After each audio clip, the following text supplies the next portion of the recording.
تحفظ دین کا کارواں رواں دواں، علماء کا ساتھ دو، آؤ سب کے سب یہاں۔ السلام علیکم ورحمۃ اللہ وبرکاتہ۔ محترم بزرگوں، دوستوں اور عزیز و برادران اسلام، آج جیسا کہ 30 جمادی الاخری ہے اور انشاءاللہ مغرب کے بعد رجب المرجب کا چاند نمودار ہوگا، اس تعلق سے چند ہدایات پیش خدمت ہے۔ پہلی بات یہ عرض کرنی ہے کہ ہم چاند دیکھنے کا اہتمام کریں، یہ رسول اللہ صلی اللہ علیہ وسلم کی مبارک سنت ہے، سرکار اس کا بڑا اہتمام فرمایا کرتے تھے۔ تو پہلی بات یہ کہ ہم چاند دیکھنے کا اہتمام کریں۔ دوسری بات، پھر جب چاند نظر آ جائے تو چاند دیکھنے کی جو دعا ہے اس کے پڑھنے کا اہتمام کریں۔ اللہم احلہ علینا بالامن والایمان والسلامت والاسلام ربی وربک اللہ۔ بعض روایات میں بالیمن والایمان کے الفاظ ملتے ہیں، والتوفیق لما تحب وترضا کے الفاظ بھی ملتے ہیں۔ بہرحال اس دعا کے پڑھنے کا اہتمام کریں۔ اللہم احلہ علینا بالامن والایمان والسلامت والاسلام ربی وربک اللہ۔ اسی طرح ہلال خیر ورشد، ہلال خیر ورشد، ہلال خیر ورشد، یہ الفاظ بھی حدیث پاک میں ملتے ہیں۔ تو ان دعاؤں کے پڑھنے کا ہم اہتمام کریں۔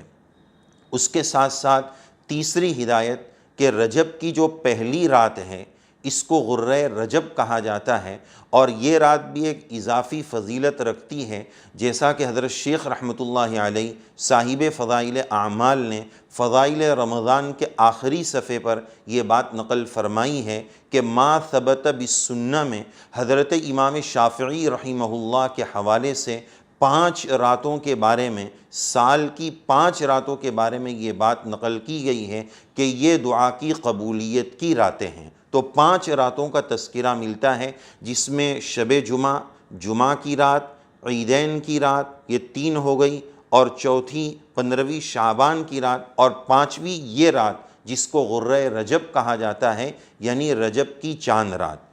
تو اس سے ثابت یہ ہوا، امام شافعی رحمۃ اللہ علیہ کے اس کلام سے یہ بات ثابت ہوئی کہ آج کی رات بھی دعا کی قبولیت کی ہے۔ اس میں ہمیں دعاؤں کا اور عبادتوں کا اہتمام کرنا چاہیے۔ جیسا کہ اس وقت ہم جانتے ہیں کہ عالم اسلام پر اور خصوصاً ہمارے ملک میں اور خصوصاً مسلمانوں پر اس وقت جو حالات چل رہے ہیں، اور تازہ ترین دہلی میں جو حالات چل رہے ہیں، ان حالات کے پس منظر میں ہمارے ملک کی سالمیت کے لیے، ملک کے امن و امان کے لیے بہت زیادہ دعاؤں کے اہتمام کی ضرورت ہے۔ اور جو مظلومین ظلم کا شکار ہو رہے ہیں، اللہ رب العزت ان کی خوب مدد فرمائے، ظالم کے پنجے کو اللہ تعالیٰ مروڑ دے، ظلم سے اللہ تعالیٰ مظلومین کو نجات نصیب فرمائے، ظالمین کو ہدایت نصیب فرمائے، ورنہ ایسے لوگوں سے صف ہستی کو پاک اور صاف فرمائے، ایسے ظالمین کو تباہ و برباد فرمائے۔ اس مبارک رات میں ہم ان دعاؤں کا اہتمام کریں۔ ہم ان لوگوں کے لیے کچھ نہیں کر سکتے ہیں تو کم سے کم دعا کا اہتمام کریں۔ تو بہرحال اس رات کی یہ اضافی فضیلت حوالے کے ساتھ ملتی ہے غرہ رجب، لہذا ہم اس رات میں دعا کا بھی اہتمام کریں اور عبادتوں کا بھی اہتمام کریں، ضائع کرنے سے اس کو بچائیں۔ اور چوتھی اور آخری بات آج کے تعلق سے یہ بات عرض کرنی ہے کہ سلف صالحین سے متوارثاً اور تواتر کے ساتھ جو دعا رجب کے مہینے میں پڑھی جاتی ہے، اللہم بارک لنا فی رجب و شعبان و بلغنا رمضان، اللہم بارک لنا فی رجب و شعبان و بلغنا رمضان، اس دعا کے بھی اب ہم پڑھنے کا اہتمام شروع کر دیں۔ یا اللہ رجب اور شعبان کے مہینے میں برکت عطا فرما دیجئے اور ہم سب کو عافیت کے ساتھ رمضان کی خوشگوار بہاروں تک پہنچا دیجئے۔ اس دعا کے پڑھنے کا بھی اہتمام ہم شروع کر دیں۔ اور اس دعا سے ایک بات یہ ثابت ہوئی کہ مومن کو چاہیے کہ رمضان کی تیاری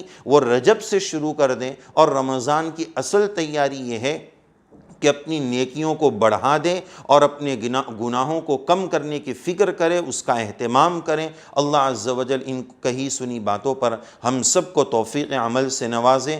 آنے والے مبارک مہینوں کی اللہ تعالی ہم سب کو قدردانی نصیب فرمائے، عافیت کے ساتھ رمضان کی مبارک خوشگوار بہاروں تک اللہ عز و جل ہم سب کو پہنچائے، اور اس مبارک مہینے کی اللہ تعالی ہم سب کو قدردانی نصیب فرمائے، اور اس رات کے جتنے احکام اور آداب ہیں، جو دعائیں ہیں، اللہ رب العزت اس کو پڑھنے اور مانگنے کی اللہ عز و جل ہم سب کو توفیق نصیب فرمائے، اور امت مسلمہ پر جو حالات چل رہے ہیں اللہ رب العزت اپنی قدرت سے ان حالات کو درست فرمائے، ہمارے ملک میں امن، چین، سکون اور عافیت اللہ عز و جل نصیب فرمائے، آمین یا رب العالمین، وآخر دعوانا ان الحمد للہ رب العالمین۔